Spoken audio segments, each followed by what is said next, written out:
Here's the summarized version. Federal funds rate cut. Following rate hike. There's been 5 of them in the past 30 years. 3 of those 5 have been followed by a recession. There is some serious concern that I have as far as what that will mean for sentiment. This is a well-known statistic. This will tend to push sentiment even if all economic conditions are strong. The fact that the Fed cut rates following rate hikes might translate into the market as the Fed sees something we don't, or simply put, look at the history. 3 out of 5 times when this happens, a recession comes, quick, we should all panic. Should you panic? Absolutely not. Why? On the surface, again, very simply put, let's just look at unemployment. Let's look at nothing else but unemployment. In all of those cases, those 3 other cases in the past where the federal funds rate was cut following rate hike, you had increasing unemployment. Currently, we do not. Keep your eye on unemployment. Keep your eye on GDP.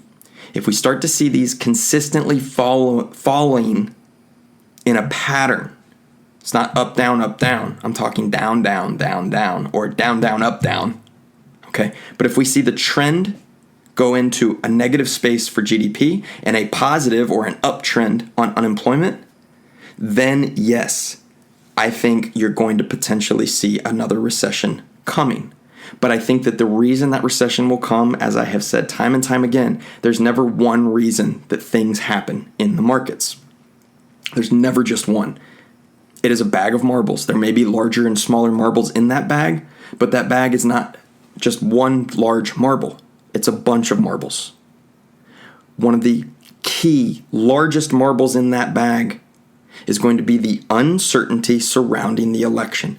If we see, as we saw last night in the Democratic debates, now I'm cherry picking here, but the fact of the matter is that if you think that the 2016 election leading up to it, the primaries for the Republican Party, if you think that that was a comical disaster, you've clearly not been watching the Democratic debates, because these things, it is terrifying to me, the thought that this is the best that the Democratic Party is able to put together.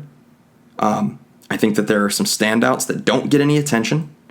I've said in the past, and I will continue to say, Tulsi Gabbard, if there is somebody who's anywhere in the middle, if you stand anywhere in the middle and you were forced in a situation, you had to pick one of the Democratic candidates that you would like, I'd say she may be one that you could like. Yet you're seeing her dealing with her own problems as far as, Google and some of these others. It doesn't seem the Democratic Party's terribly fond of her. Probably for good reason, because she doesn't spout off about all the nonsense, silly social issues that everybody else wants to simply gravitate towards. But all I say with this is be very cautious, aware of the uncertainty surrounding the election.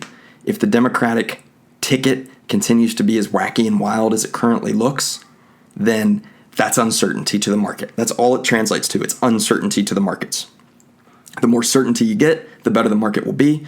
But if we take that and combine it with the federal funds rate continuing to be cut, unemployment, if it begins some type of ascent, and if GDP starts to see a steady fall, that should be a note for you to consider going ahead and selling out of any type of aggressive positions that you still own.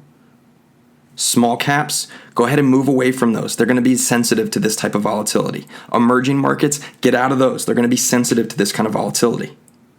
While they might look better right now, emerging markets are probably going to actually look pretty good here for the next couple weeks.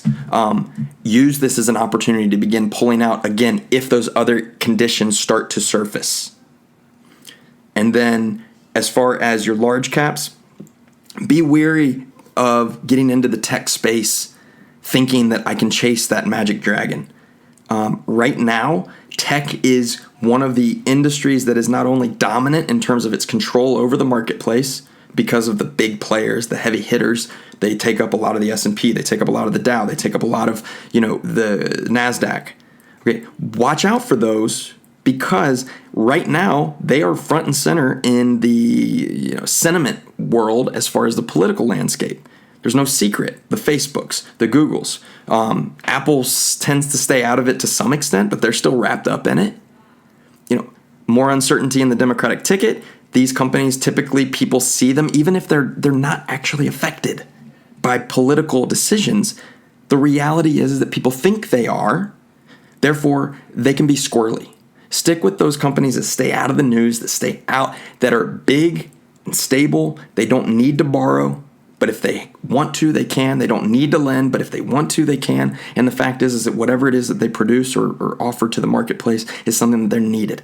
These are the non-cyclical. These are the durable goods. These are the things that are going to be around. Stick with those types of names right now until we get through the uncertainty. You may not do as well as the market could do. It might do wonderful things. I don't know. But there's enough reason, again, if GDP goes down, unemployment goes up, federal funds rate continues to be cut, Democratic ticket continues to be wacky and wild. These are all things. If all this stuff is aligning, move away from volatility. For now, I'm going to leave it at that. I hope this was helpful.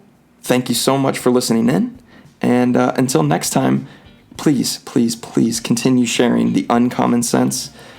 Don't be fooled by the nonsense and the noise on the mainstream TV channels, the CNNs, the Fox News, the CNBCs, the MSNBCs, the whatever. Stay away from that nonsense. Follow people who don't have a vested interest in moving your opinion one way or the other. Follow the people who are willing to give you good information that you can then take and interpret and decipher. Thanks so much. Have an awesome day, and I'll look forward to being in touch soon. Bye-bye.